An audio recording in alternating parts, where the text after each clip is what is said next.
Saxon Advanced Mathematics, Lesson 88. Students, I got the dreaded storage full message and my phone stopped recording. I got this far and I worked the whole problem and then I realized it had died. Isn't that sad? That is the worst. Okay, so exponential growth. Here's our equation, our formula that we use. Whoops, this is an exponent, so let me make it little. We're going to put this to use in a two-step formula, a two-step process to solve for this. Let me read you our problem. The amount of substance initially present was 400 grams. So the original amount or the initial value, 400 grams. Wait, I'm reading the wrong problem. The number of bacteria present at noon was 400. Okay, it's the same number. And 9 hours later, the bacteria numbered 800. Assume exponential growth and find the number of bacteria present at noon the next day. Okay, so the first time is 9 hours. So we're looking for our time to be measured in hours. If it goes from noon to noon, that means that the second time is 24 hours, right? That's what they mean by noon the next day. All right, cool. So the first thing we want to do is use this information above the line to solve for K. I'm gonna check my phone. Okay, still recording. Now I'm super paranoid, right?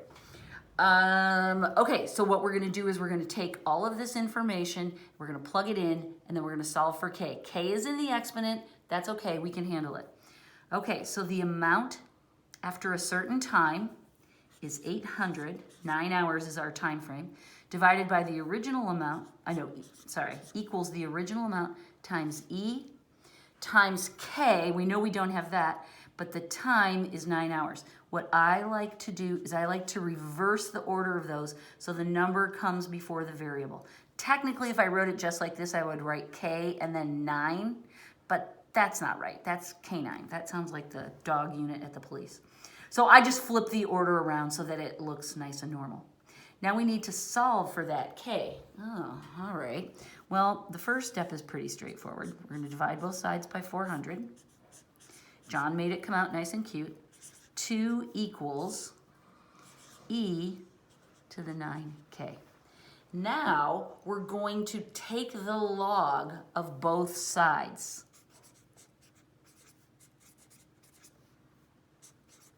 We did that fairly recently, didn't we? We know that we have our choice. We can take the common log or we can take the natural log. Because of that E, why wouldn't we take the natural log, right? So we'll do that. The natural log of 2 equals the natural log of E to the 9K. Now we can use the power rule to pop that down, right? Make it a coefficient. So the natural log of 2 equals 9K times the natural log of E. Now, this should spark a little fire in your brain.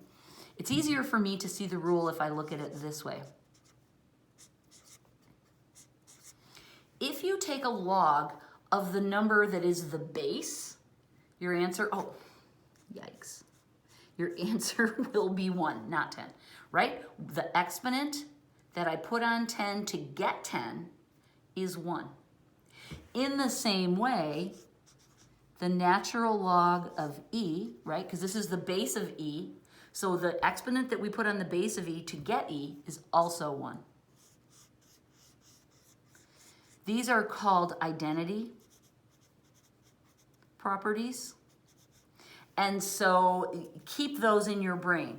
That means this cancels out and goes to 1. Now I know the natural log of 2 equals 9K.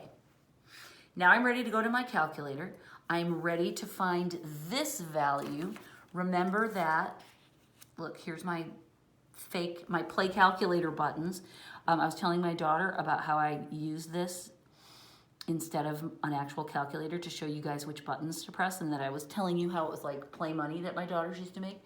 And this daughter was reminding me she used to make play laptops. She would take cardboard and like duct tape to make it hinge, and she would make elaborate keyboards, and she would even make like different screens that she could remove and put in different ones. I think she used like Velcro to attach them. So I guess in my family we have a long history of fake technology. But remember, these are the 4 buttons that we use when we do log work. These are the exponential functions. That's when we know what the exponent is and we want the number. So we have the base and a place to put in the exponent, and the calculator will tell us the number. These 2 buttons do the opposite. This is when we know the number and we want the exponent, right? So between these 2, we choose this button. So we enter 2 and then hit that button. And what we will get is 0.693. That's the exponent that you put on E to get the number 2. That equals 9K. Divide both sides by 9. You can do that on your calculator and you get K equals 0.077. Aha! That is our constant, and we're going to use that to calculate how many bacteria are present after 24 hours. So here I was copying information when I checked last time and found out my calculator died. So I'll work from here. There's the constant we just calculated. We know we want to find the value after 24 hours. That's the original value we were given. Let's set up the equation again.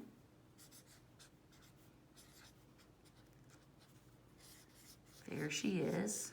Remember that whenever we're using formulas in a problem, I want you to be able to see the formula on the page where you're working the problem.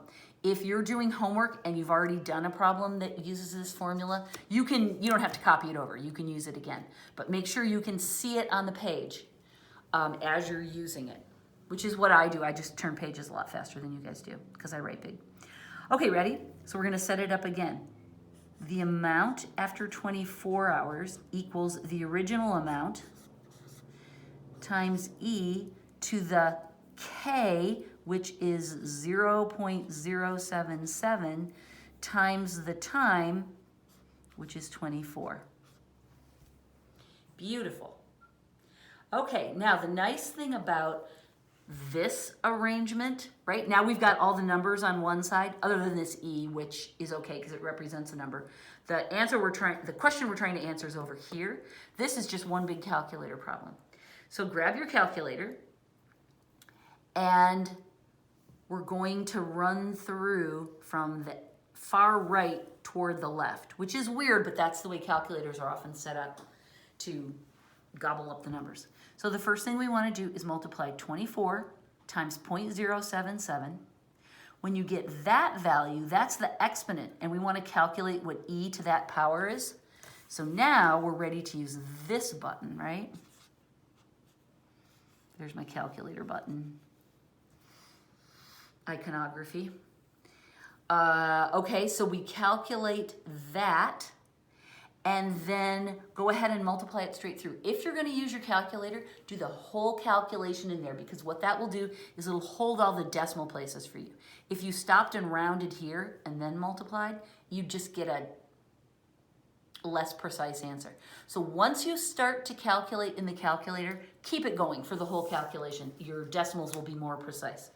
So this times this button to get a value for that whole thing times 400, and what you should get is 2,539 bacteria. That's how much bacteria you will have on your hands after 24 hours.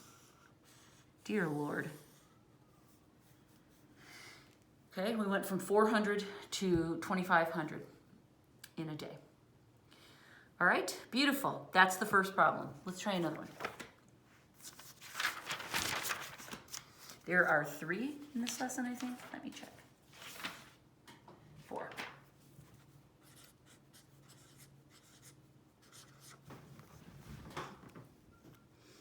All right, 88.2. The number of bacteria present when the experiment began was 1,200. That's the original amount. After 100 hours, there were 2,700 present. Okay, so the time that passed is 100. So the amount after 100 hours is that. Assume exponential growth, thank you, John, and find the time required for the number of bacteria to increase to 30,000. So this time we're not being given the second time, we're being given the second amount. All right, that's fine. We can do it, right? This time John wants us to sketch the curve. Did he ask us to do that last time? He did not. Okay, so this time we're going to sketch the curve. You'll love it because he's not very particular. All right, two-step problem, 1, solve for k. So, what's our formula again? Oh, yeah. Pretend that's not there. Okay, again, we use this data and we'll ignore that. We're going to save that for later. So 2,700 equals that number, the original amount, times E. T is 100, so I'll write that first, and then K. All right, the first step is to divide away that coefficient. And John usually makes that come out fairly even. I'll tell you right now, that is 2 1/2. No, 2 1/4, it's 2.25. 2.25 equals E to the 100K. Okay. Now, we can take the log of both sides.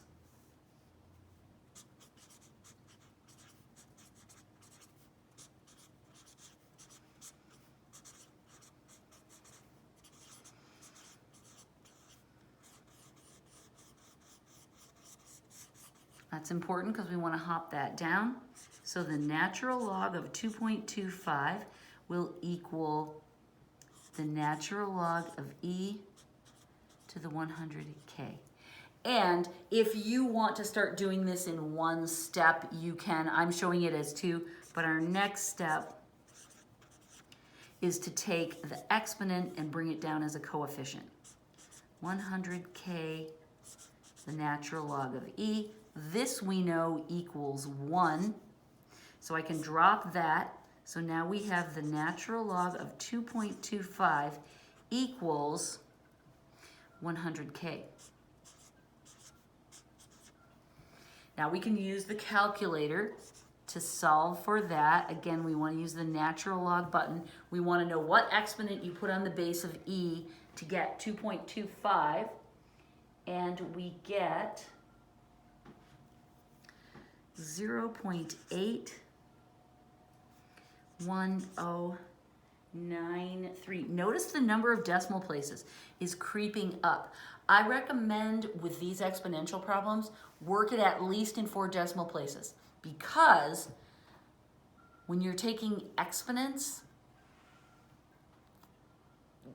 the number's being used so powerfully that you want to be as precise as possible up there. So 4 decimal places is what I recommend. John takes it to 5 here, and we won't complain. 100K, right? That looks kind of crossed out, but I was crossing out that. And I will divide both sides by 100. And we get a value for K of 0.00, because we're just moving the decimal place twice, right? 00811. Go ahead and use all 5 decimal places. Okay? Experiment with using more rather than less, right? We used to always round back to 2. Don't do that anymore. Try using 4 or even 5 if you see it, like if you looked in the solutions manual and saw John was doing 5, try it, see what happens. It doesn't make it harder, right? All right, so now we're ready for the next page. K equals 0.00811. The next time that we're going for here is, oh, that's right, we don't know it. The amount after that time is 30,000. Okay, let's get our formula back in front of us. Hey, look, I remembered to write it as an exponent this time. Okay, so now we're going to substitute this in. This is step 2. And in this case, we're solving for t. Sometimes we solve for t, sometimes we solve for at. Just depends on what John gives us. So now we know that 30,000 equals, what's our original amount? 2,700. I just happen to remember it, but we can look back at the problem. No, my bad, it's 1,200. Good thing I checked, huh? Times e to the k, which is 0.00811, and then that times t. Once again, we have a variable up there in our exponent. Okay, we're going to divide away the 1,200. 30,000 divided by 1,200 happens to be 25. Okay.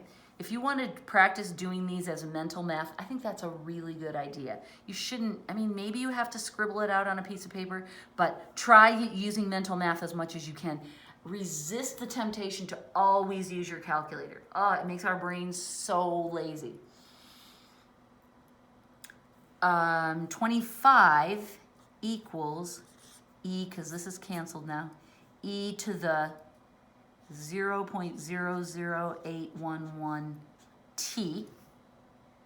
Now I'm going to take the log of both sides, the natural log. Oh, this doesn't involve the calculator, that I lied. Natural log of 25 equals, now I'm going to bump all of this down, right? 0.00811 t, that's all the exponent, and then the natural log of e, right? I did that power rule as part of this simplification. I pushed the 2 steps together. I hope that didn't confuse you. This equals 1, so I can drop it out. The natural log of 25 equals 0.00811 t. Oh, it's starting to look like something we can manage, right? Now, I didn't use that here. Here was where I took the logs of both sides.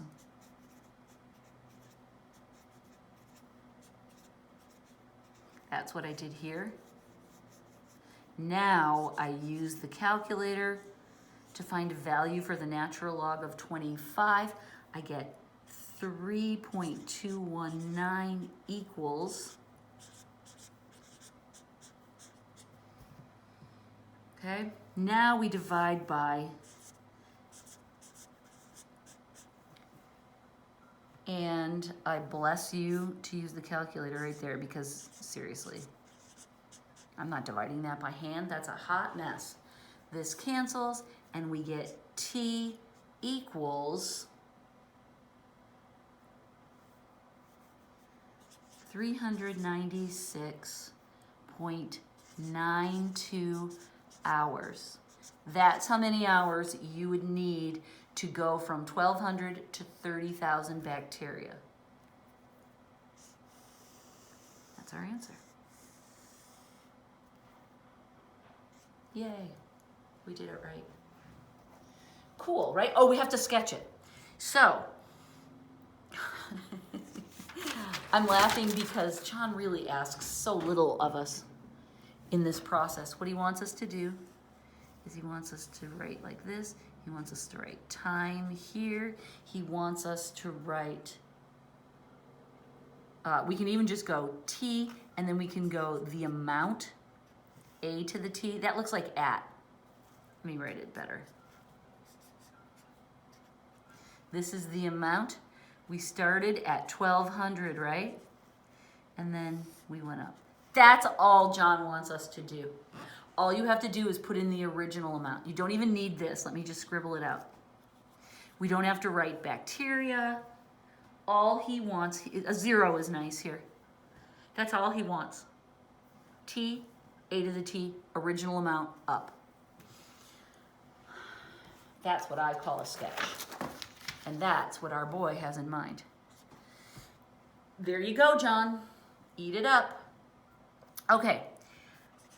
Those two examples that we just did are both growth style problems, right? We started and we had more. When we do decay problems, we use the same formula and the same steps. We'll notice one little difference as we go, and I'll explain when we get there. Okay, so our process works exactly the same. We read the problem and sort out what we need. The amount of substance initially present was 400 grams. Amount at time 0 equals 400. This is just like the first problem. After 90 hours, only 380 grams were left. Assume an exponential decrease and determine the half-life of the substance. The half-life, that's how we often measure things. So let's do this. Let's figure out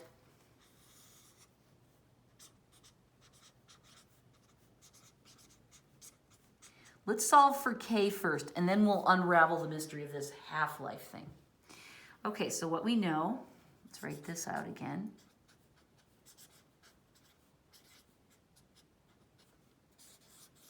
We can solve for K, that's our first step.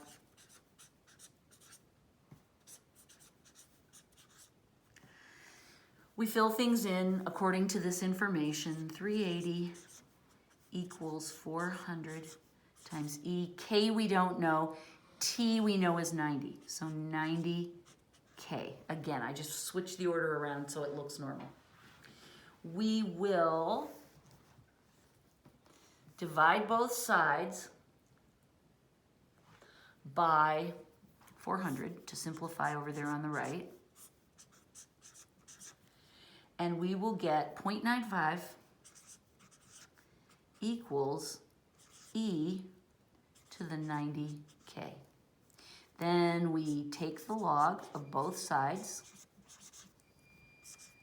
Natural log of 0.95. Again, we can do it in we can do two steps in one. We can bring this down, 90K, and then log of E, right? Because we're taking the log of the base. So I use my power rule in a basic step there. What are those dots? It doesn't mean decimal. It doesn't mean 0.95. Does it? Yes, it does. Yes, it does. It's a decimal. Okay, so now this we know turns into a 1 and is gone. We're ready to use a calculator to find out what is the exponent that you put on the natural log to get 0.95. And here's where the decay comes in. This number goes negative.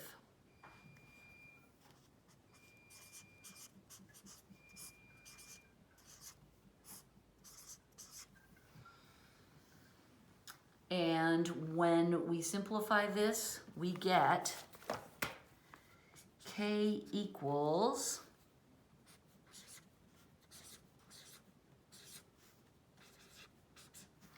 I'm out to 5 decimal places, but look at how far I have to go to get any kind of information. That negative is what makes this a decay problem. All right, our numbers, because we're multiplying by we're raising it to a negative power, that means our base is getting smaller. Okay, now,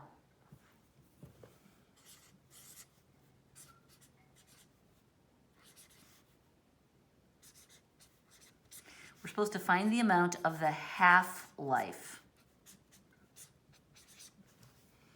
right? The half-life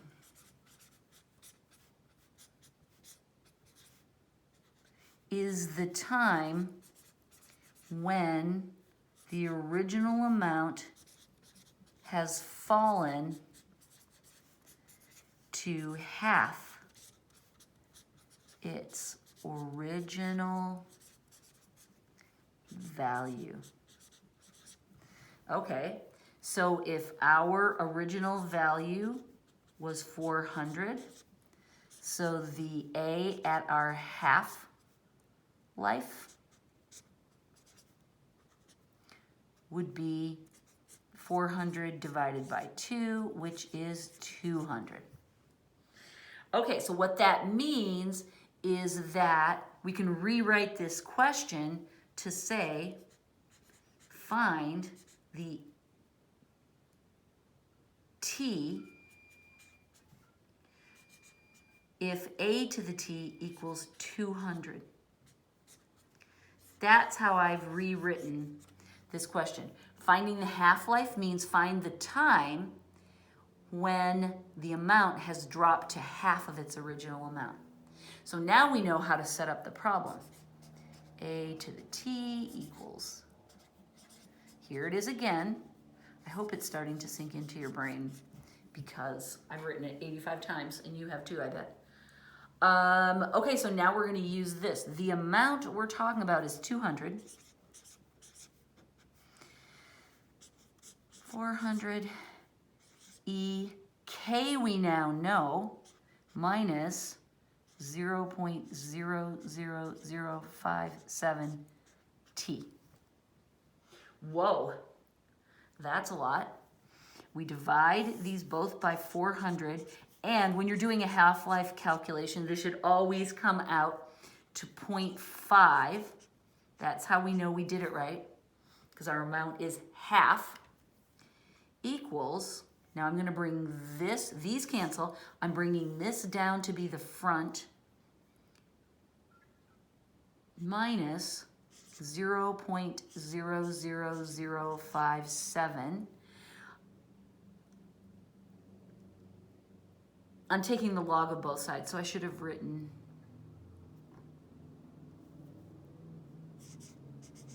I'm doing a bunch of things in squished together steps. Let me slow it down. I don't want to confuse anybody.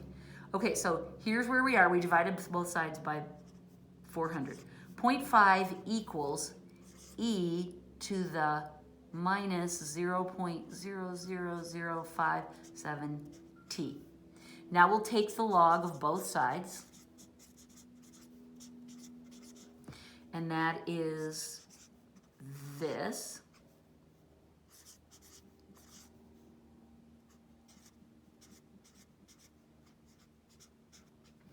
Like I said, if you want to combine these steps, that's fine. I'm going to show it the slow way.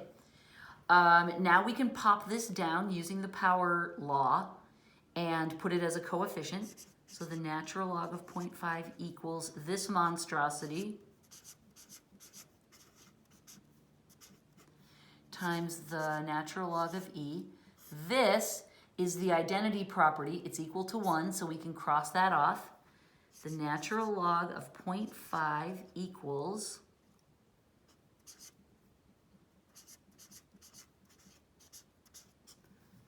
right? I'm going to take this to the top of the next page.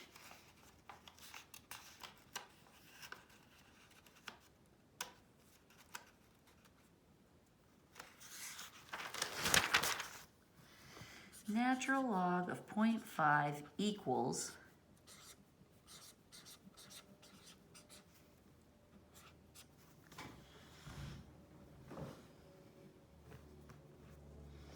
okay, that's where we were. Now we're ready to calculate this. We'll use this button on the calculator. And we get that the exponent you put on the base of e to get 0.5 is minus that.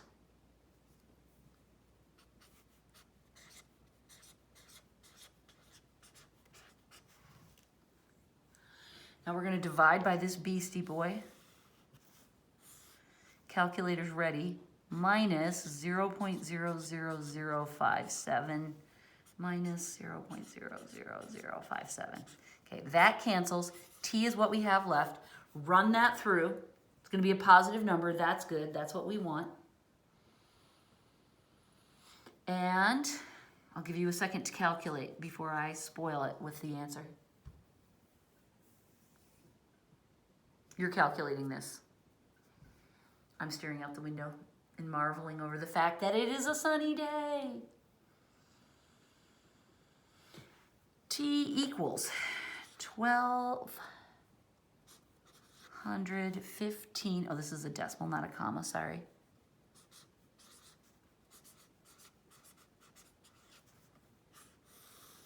That's how many hours it's going to take for this radioactive material, substance, to decay from 400 grams down to 200 grams. That many hours. That's the right answer. Okay, so to find a half-life, you take the original amount, divide it in 2, and then that's the amount you use for the amount at the half-life. Guess what? There's more. I know, we're having so much fun. Why would we want to stop, right? 88.4. There are 5 in all, so, you know, hang in there. Oh no, I lied. There's only 4. This is the last one. A radioactive substance decays exponentially. Okay, so it's another exponential decay.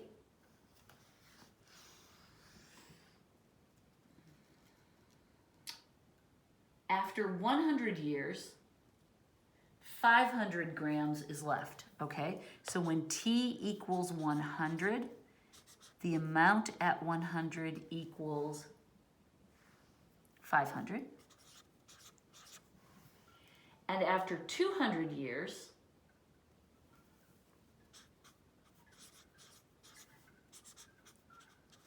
the amount that's left is only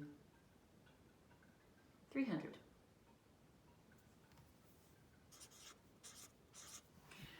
Find the amount of the substance that was initially present. So we have to find a to the 0 and its half-life. This is a different kind of problem, isn't it? Because in every other problem, we've been given the original amount, but this one, we haven't. So that makes this kind of weird, doesn't it?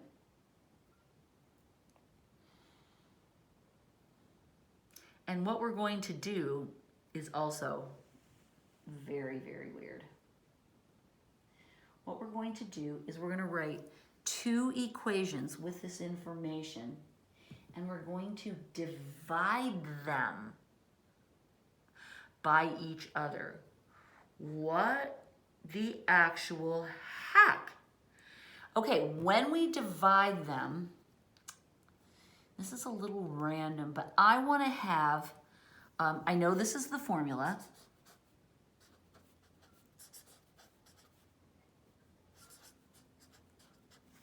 I'm going to think about how I want to write these out so that I minimize the amount of work that I do. I want to have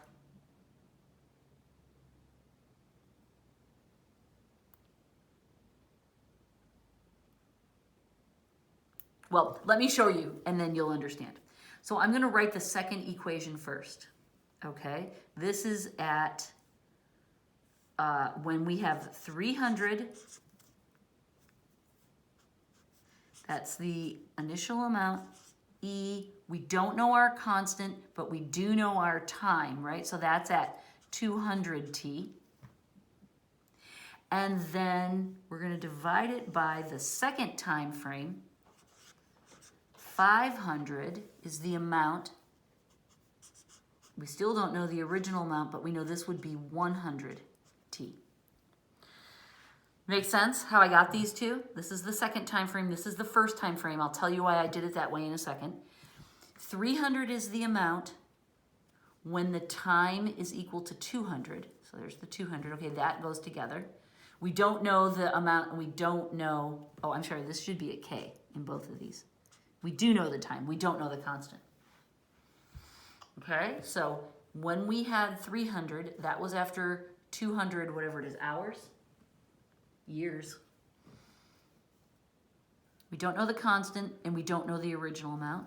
And then this is that we had 500 after 100 years. Now, the reason I put these in this order has not that much to do with this. It has to do with these. I want to put the larger exponent on top. That's my hint to you, because I'm going to subtract these. I'm going to use the quotient rule for logarithms, and I'm going to do 200 minus 100. I'd rather that come out to be a positive number. If I would have written this one on top, if I would have switched these two, then I would have 100 minus 200, and that doesn't make me happy. So now I'm ready to simplify this. The a's to the zeros drop out. This is 0.6 equals e to the 200k minus 100k. Make sense? We subtract those. We're using the quotient rule. Now, this isn't for logs. This is just the regular quotient rule for exponents, right? Top minus bottom. So we can simplify that. And again, this is why I chose to put the one with the bigger number in the exponent in the numerator, because I knew I was going to be subtracting. If I had it to do again, I'd look at these t's and go, okay, which is the larger t? This one. I want this to be my numerator, so then when I subtract, I'll get a positive number. You could still do it with a negative number, but I would rather not deal with minus signs if I don't have to. Okay, so I'm going to copy this to the top. I'm going to simplify this to just 100k though, because 200 minus 100. Okay, so 0.6 equals e to the 100k. Oh, that's looking good, isn't it? Now we're ready to take the log of both sides.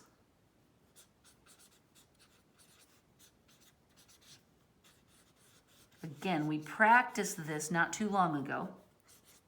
So the natural log of 0.6 equals the natural log of e to the 100k. I pop that down using the power rule.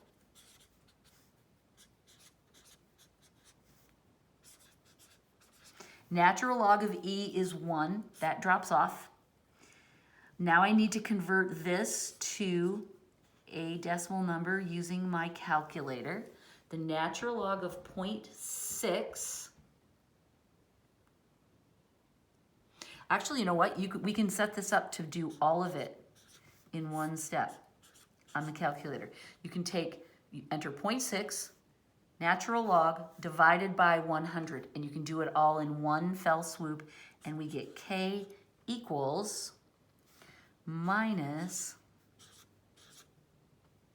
2 zeros after the decimal and a 5. Okay, there it is. We didn't find the original amount. We found k. This one requires us to have 3 steps. This is our first step. Find k. Now we're going to use k and some of this other information to find a to the 0. And we can use either set of data that we like, because we have information about 2. I guess I'll use the first set of information, which was that we're finding this a to the t at 100 years, we had 500 grams. Okay, we know that the thingy. So here's what I'm going to do. I'm going to say that 500 equals the original amount times e to the k minus 0.005 times t to the 100.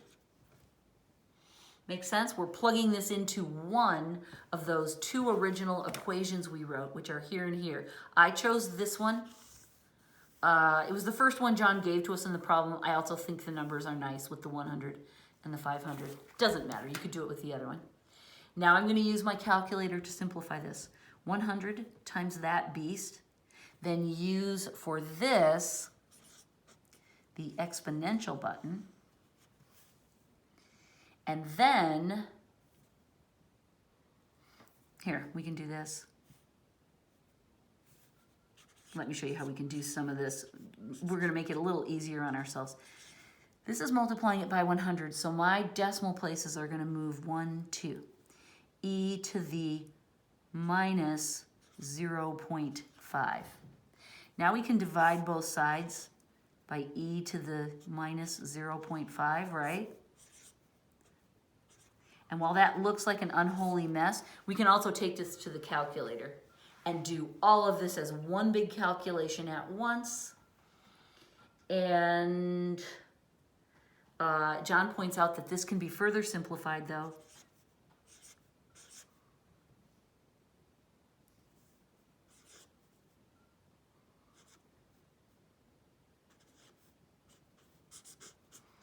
We can bring that decimal up, right? Because if it's a minus, we can trapeze it up. And then you can simplify in this form or this form. This is a little easier. This one you'd have to use parentheses. This one is good to go though. 0.5 e to the x times 500. And we get that our original amount is 824.36. And you know, brownie points if you put the unit on there, grams. Got it right. Beautiful. Make sure you can run that through and get that calculation. Now we still have one more step to do because John wanted to know the half-life. Ay, ay, ay. Okay, so we're going to need that information. The half-life, remember we take the original amount and we divide it by 2. So we just found that out. The original amount was 824.36. We divide it by 2. So A at the half-life equals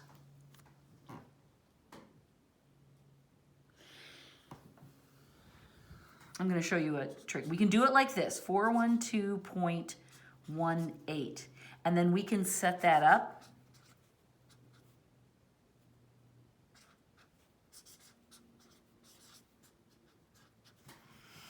Right? We can use this number as a to the t, but there's another way you can do it, is just to embed this calculation in the whole thing.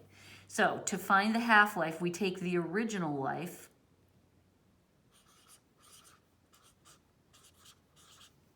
divided by 2. That's going to be equal to the original amount times e to the k, which we said is minus, there's the decimal there, times t. And t is what we're trying to find. How many years until only half is left? Now we can do a little bit of dividing. Oh, let me do something else that'll make this easier. Instead of dividing it by 2, let's multiply it by 1/2. Now what we're going to do is divide both sides by 824.36. Look, I wrote that as if it were an exponent. It's not. 824.36. This is why it's preferable to write this as multiplying by 1/2 instead of divided by 2, because look, now we can cancel those and we can cancel all of this. And what we get is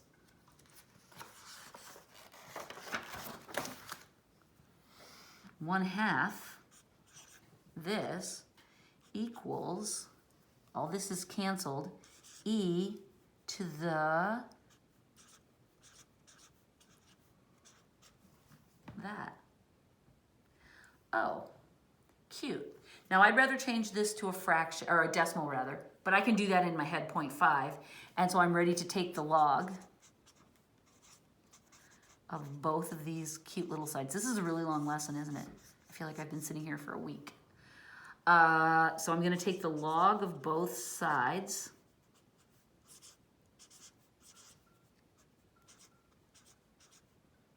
Whoops, yeah. Counting zeros. Pop this down.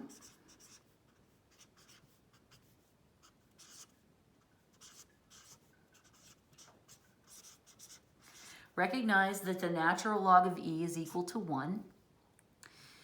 Use, here, let's do this. Again, we can stack up these calculations and do them all at the end. So we go ahead and leave these complicated things in here. I'm not going to simplify it. I'm going to divide by 0.005. All right?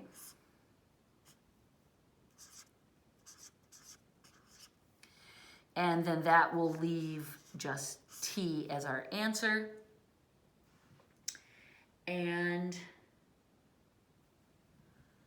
when I do that, this is what goes to the calculator.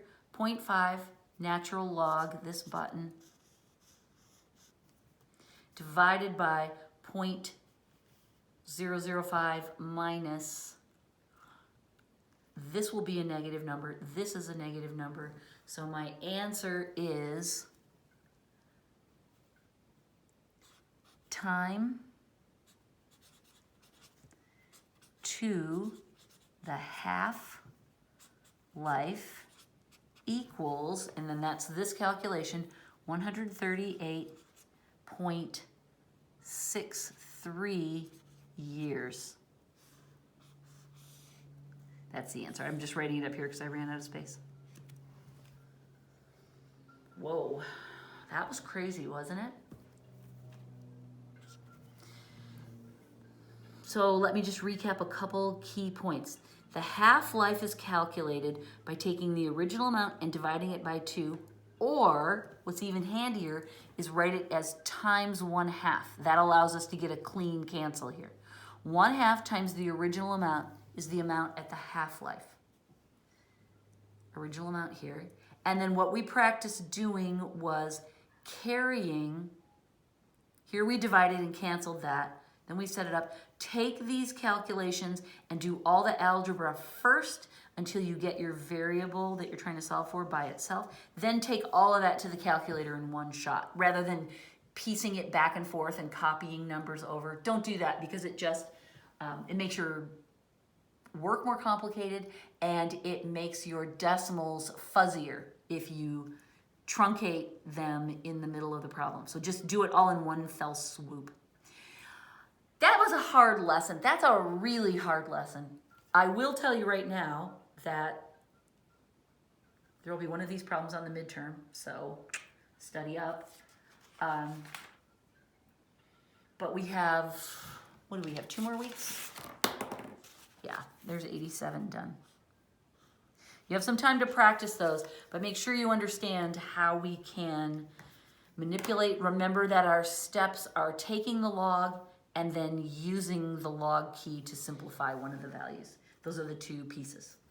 All right, that is the end. Look, we're at the end of week 23. I didn't cross off the previous lesson, so I have to do this one now too.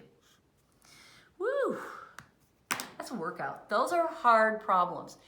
Again, if you're hanging on by your fingernails and just barely getting it, that's fine. Once you do a few of these problems, you'll feel a little bit better, I think. And if not, holler to me and I will help you work some out. Okay, thank you. Goodbye.